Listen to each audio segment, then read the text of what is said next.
Bonjour à tous et bienvenue chez vous sur Vib Radio dans l'émission Un portrait en transparence. C'est une émission dans laquelle je reçois des artistes francophones de tous horizons venus nous partager leur expérience et leur parcours de vie. Et aujourd'hui, je reçois Francis Dumoriez, un auteur français devenu américain. Francis Dumoriez a quitté la France à la fin des années 60, poussé par un désir de voyage et par son amour de la culture américaine.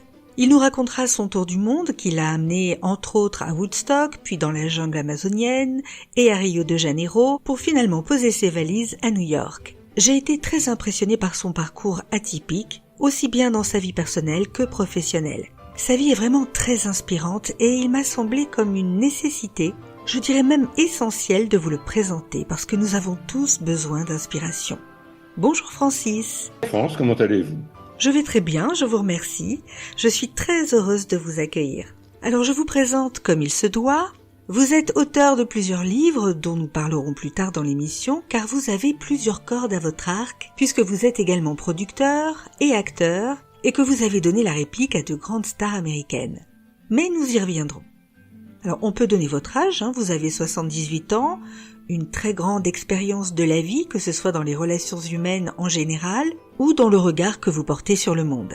Vos voyages, vos rencontres, vos différentes professions, votre engagement, mais aussi vos aspirations, votre joie de vivre, votre philosophie de la vie, nous invitent à nous réinventer comme vous l'avez fait vous-même. Cela vous inscrit à mes yeux dans la lignée des sages. Aujourd'hui, vous avez créé votre nid aux États-Unis, votre home sweet home, que vous partagez avec votre seconde épouse et avec qui vous êtes en couple depuis 34 ans. Alors, quel est le secret de la longévité en amour ? Alors justement, on en parlait hier, on n'a aucune idée. Il n'y a pas de secret. Voilà le secret, c'est de pas y réfléchir peut-être. C'est ça. C'est d'improviser tous les jours. Le grand secret, c'est la patience, la tolérance. Et savoir se taire, parce que ça, c'est pas du tout ma qualité. Et c'est pas la sienne non plus. Et c'est toujours un défi permanent. Tant qu'on est intéressé à relever le défi, ça marche. Elle et moi sommes divorcés déjà. C'est notre deuxième mariage. Et les divorces sont douloureux. Ils laissent des cicatrices. D'abord, un divorce, c'est un constat d'échec. Et puis au bout de 34 ans, qu'est-ce qu'on va faire de mieux ailleurs ?